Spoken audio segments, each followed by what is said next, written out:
we're in business. So, Gavin, So, boss. Holy Week's coming up. It is. It's We so kick off soon. Sunday with Palm Sunday, Passion Sunday, the Weird Yes. Sunday. What's going on Weird. Sunday? So, specifically that Sunday. So we are celebrating, commemorating, remembering, participating in all of that. We're both Palm Sunday, which is the triumphal entry of Jesus into Jerusalem on the donkey, and then we are also celebrating Passion Sunday, so the death of Jesus, in preparation for the next Sunday, Resurrection Sunday, Easter, right? And so those are two very different things. It's kind of the beginning of the last week of Jesus's life and the end of it. So, are we just assuming no one comes to church that whole week, and so we do the whole thing on Passion Sunday? So that is a super, that is reflective of how lots of people in the church feel about it. And maybe, man, I don't know. But I do know that was something that was done in the 1600s. That's something that's been done for a very, very long time, is kind of connecting these two. So I think a more interesting way to look at that than just being like, we're only doing this because no one's coming to Good Friday. That was my Popeye impression. I think a better way to look at it, or a more generous reading, is that there are some really inherent ties from like the way that Jesus enters Jerusalem to the way that Jesus dies, from the way that Jesus is triumphant in his entry to the way that he is humiliated on the cross. Like that is worth diving into more than it is getting upset that we're doing 2 Sundays in one, or it's a very long service, because it is a very long service. Especially when the preacher's going to go for a really long time. Yeah. No. He's upset. Yeah, it's also, I think, a chance we hear the whole story on Sunday, and then we can dive into the chapters of that story. Yes. So let's get into the chapters. What are these 3 days? Thursday, Friday, Holy Saturday. What is that? Yeah, so historically it's called the Triduum, which is, it's got the same W that vacuum does, so it's got that vacuum, Triduum, Anyway, no, the Triduum is, it's a fascinating set of services that's really one service.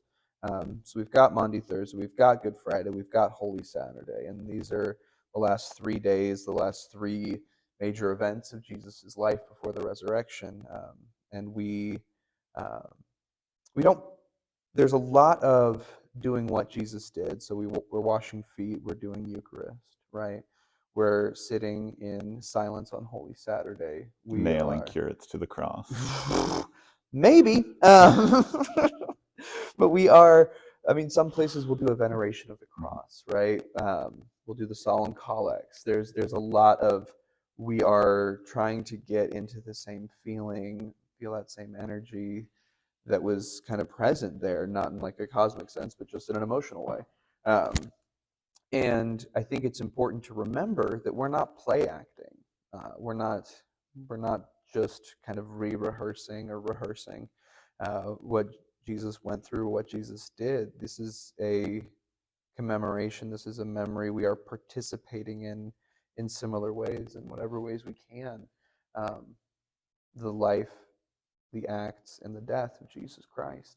And so the Triduum is far more than just here's what Jesus was doing at this time 2024 years ago, or whatever it is.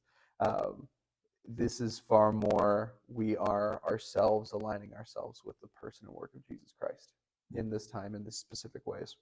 And then that takes us from the tomb to the first Eucharist of Easter. Alleluias come back. Yeah. Some churches do Easter vigils on Saturday night. Yep. We're doing our Easter vigil. Come 6:45 a.m. right out there in the garden. That's right. Easter vigil, though, isn't Easter morning. Right. What are the differences? So, great question.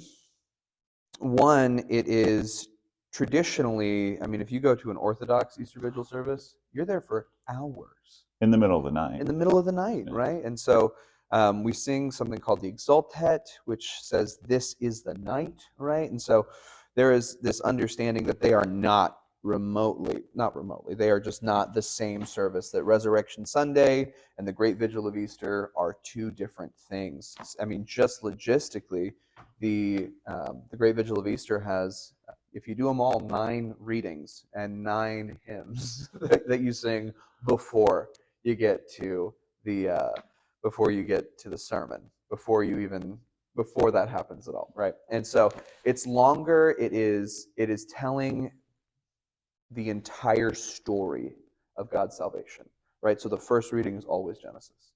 The second reading is always, I think it's always Exodus, right? And then those are the ones that you got to do. And then then we move into God's salvific story through the people of Israel, through the prophets, through the history of the nation of Israel, into the time of Jesus Christ and God's saving and salvific work there on the cross and in the life of Jesus. And so, like, this is far more than just, here is a story of Jesus getting up out of the grave.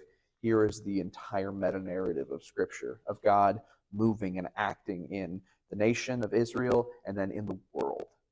Really the world the entire time, but through the lens of, the Hebrew Scriptures, the Old Testament, and now here we are today.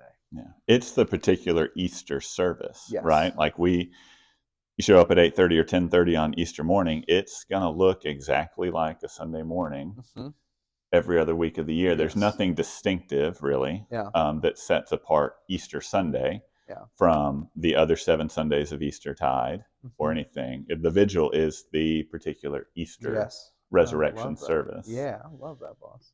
What else do we need to know about Easter? We said it's 50 days. That's 50 days. We'll do another video about that. Yeah, I mean, let's see. Holy Week is not part of Easter. It's not part of Lent. It is its own thing. That's an important thing. That's why we wear red. It's got its own color liturgically. It is its own thing.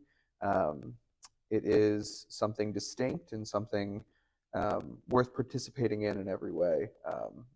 Because honestly, you could come to Palm Sunday / Passion Sunday, and you could come to Easter Sunday the next week, and you would miss almost all of Holy Week. It's a very short season, our shortest season, and you blink and you miss it, but it's worth engaging in every bit. Blessed Holy Week to you, Gavin. And also with you, boss. Cool.